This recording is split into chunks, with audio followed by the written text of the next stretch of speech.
Salut, bienvenue à cet autre numéro RMDC Lab Minutes of Learning. Aujourd'hui, nous voulons parler de visualisation efficace des données. Alors, si vous n'êtes pas encore abonné à notre chaîne YouTube RMDC Lab, nous vous encourageons vraiment à le faire. Voilà, cela nous encourage à poster de tels contenus, voilà, qui sont très importants pour les étudiants chercheurs. Voilà, nous parlons aujourd'hui de visualisation efficace des données. Voilà, nous allons présenter un guide, voilà, très bref pour les analystes de données. Nous savons que nous sommes dans un monde de données, un monde d'informations. Voilà, et souvent, il y a tellement d'informations que ça peut être difficile de pouvoir les présenter, n'est-ce pas? Donc, dans cette brève vidéo, nous voulons vous montrer un peu, voilà, comment vous pouvez arriver à faire des visualisations, des graphiques et des tableaux pour représenter vos données de façon efficace, en telle enseigne que celui qui vous suit arrive à comprendre le message que vous essayez de diffuser. Voilà, donc nous allons présenter juste un tableau ici. Donc, supposons que voici des exemples, n'est-ce pas, voilà, de choses on peut vouloir peut-être montrer au travers, voilà, d'un graphique ou, voilà, d'un tableau, n'est-ce pas? Donc, supposons qu'on veut comparer deux groupes. C'est-à-dire, quelles sont les méthodes, voilà, ou les moyens graphiques de pouvoir, voilà, montrer cela. Donc, voici des exemples également ici de graphes, n'est-ce pas, qu'on peut utiliser pour montrer la comparaison entre deux groupes. Vous pouvez voir la première image, on compare deux groupes, n'est-ce pas, et ces deux groupes ont deux différentes catégories. On voit un groupe en bleu, un groupe en orange. On essaie de voir comment ils se comparent sur chacune des catégories, par exemple. C'est une manière de visualiser une comparaison de deux groupes. Nous avons la deuxième image, la troisième image, etc. Donc, voici ici un peu des exemples. Donc, cette vidéo, en fait, vous donne des idées, des indices, des, voilà, des indices pour, voilà, arriver à comparer deux groupes au travers d'un graphique. Et nous savons pourquoi on parle de visualisation de données, pourquoi on parle de graphique, parce qu'on sait qu'une image vaut mieux que 1000 mots, n'est-ce pas? Donc, on veut, avec une image, avec un graphique, essayer de représenter en fait ce qu'une longue base de données nous dit. Donc, voici des exemples de comment est-ce que vous pouvez comparer deux groupes. Et lorsqu'il s'agit de comparer, vous voulez faire une comparaison d'un groupe ou de plusieurs groupes à une référence, voici des exemples ici. Vous allez voir dans le graphique de gauche, par exemple, celui d'orange, on a la référence qui est en rouge, n'est-ce pas? Et on essaie de comparer en fait comment est-ce que chaque catégorie dans ce groupe-là se compare à la référence. On va voir que toutes les catégories sont au-dessus de la moyenne. Si la référence est la moyenne, par exemple, on a également le graphe de bleu, on a le graphe de la droite. Et donc, supposons également que vous faites une enquête, n'est-ce pas? Et vous voulez voir en fait quels sont les résultats de l'enquête. Ça, c'est de façon descriptive. Qu'est-ce que dit l'enquête? Donc, vous pouvez faire ce genre de graphiques. Voilà, donc des graphiques simples, par exemple. Vous pouvez dire, par exemple, selon les résultats, 88% des personnes qui ont répondu à l'enquête, par exemple, sont en faveur du président de la République, par exemple. Donc, c'est là un peu quelques manières de représenter ce que dit l'enquête. Et si vous voulez comparer, par exemple, une partie d'un ensemble, quels sont les moyens, quels sont les graphiques dont vous disposez? Donc, vous avez ces types de graphiques-là qui vont permettre de, ici, comparer une partie d'un ensemble. Voilà, comparer une partie d'un ensemble. Donc, on peut voir comment est-ce que la catégorie d'orange se compare à la catégorie de rouge, de bleu ciel et de bleu foncé, etc. Et comment est-ce que vous voulez souvent visualiser comment le changement se produit, n'est-ce pas? On veut voir au fil du temps, en fait, comment est-ce que le changement se produit? Est-ce que, par exemple, si on parle d'un taux de croissance, est-ce que ça augmente, est-ce que ça diminue, n'est-ce pas? Donc, on peut représenter ça ainsi. Ce sera un peu des scatter plots, n'est-ce pas? On peut voir la pente, est-ce qu'il y a une pente positive et l'autre graphique à droite. Donc, voici deux moyens ici pour représenter comment le changement se produit. Et si vous voulez maintenant représenter des tests, n'est-ce pas? Pour les tests, vous pouvez utiliser des word cloud ou ces images-ci, en fait, pour représenter des tests. Et si vous voulez montrer le changement au fil du temps, voilà, vous disposez de d'autres options également.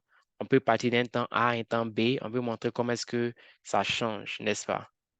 Et tout, donc, voici un peu des indices, voilà, de graphiques que vous pourrez utiliser dans chacun de ces scénarios. Voilà, ici, nous vous montrons un peu les graphiques dont vous disposez.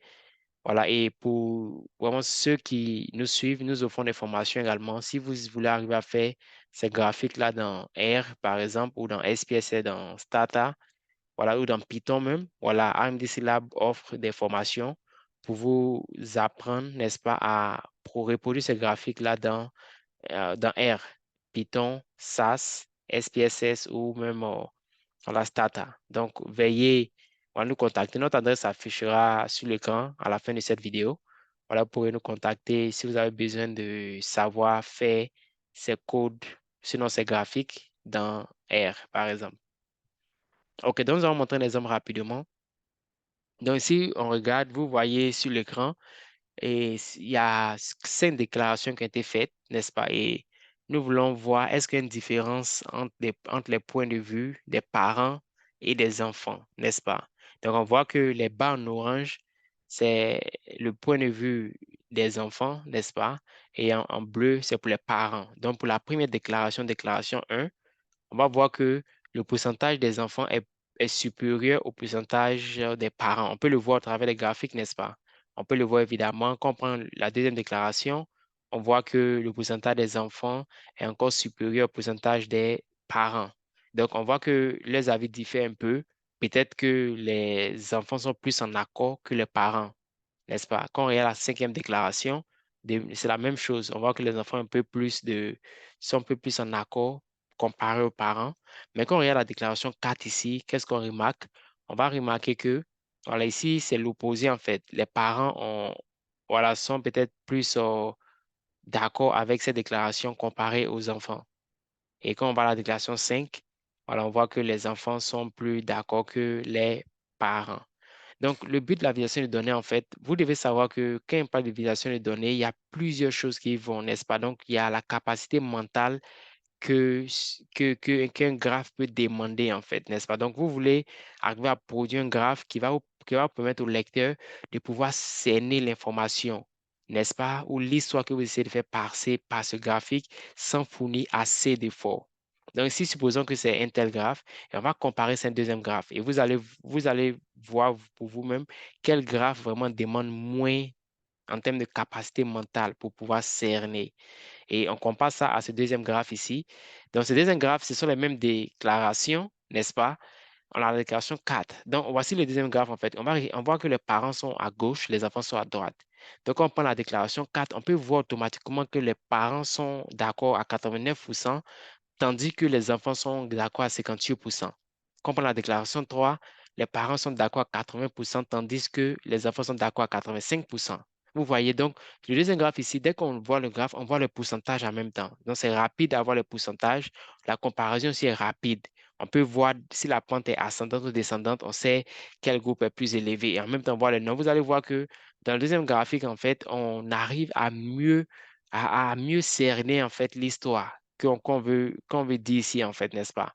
On arrive à mieux cerner l'histoire, en fait, par rapport au graphique de gauche, n'est-ce pas? Donc, c'était before, avant et après. Before and after, avant et après. N'est-ce pas? Donc, ce sont les mêmes données, mais on a vu que l'histoire est différente, en fait. On arrive à comprendre l'histoire différemment. Même données, mais histoire différente en fonction du graphe qu'on a utilisé, en fait, pour représenter.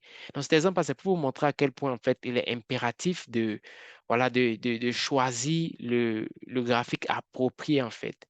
Voilà, c'est vrai que les deux graphiques peuvent passer, n'est-ce pas? Mais c'est important de choisir le graphique approprié qui va permettre à ceux qui, voilà, si c'est une présentation, ceux qui suivent votre présentation, si c'est un article, à ceux qui lisent votre article, par exemple, de pouvoir cerner le message, n'est-ce pas? Sans avoir à puiser beaucoup dans leur, voilà, dans les capacités mentales, n'est-ce pas, dans la visualisation et tout. Donc, voilà, c'est un peu ce qu'on voulait partager en quelques minutes. Voilà, donc, comme on disait, ceux qui veulent apprendre, savez, comment on fait ces graphiques-là dans R, n'est-ce pas? Nous offrons des formations dans R, voilà, que ce soit pour les graphiques, que ce soit pour les analyses de données. Et vous pouvez nous envoyer un email à consulting@rmdclab.org et notre chaîne YouTube, comme je disais tantôt, voilà, veuillez prendre le temps de vous abonner. Voilà, cela nous encourage à produire davantage de vidéos et n'hésitez pas également à partager nos vidéos si cela vous a fait du bien, à partager autour de vous. Merci et à très bientôt pour un autre numéro de RMDC Minutes of Learning.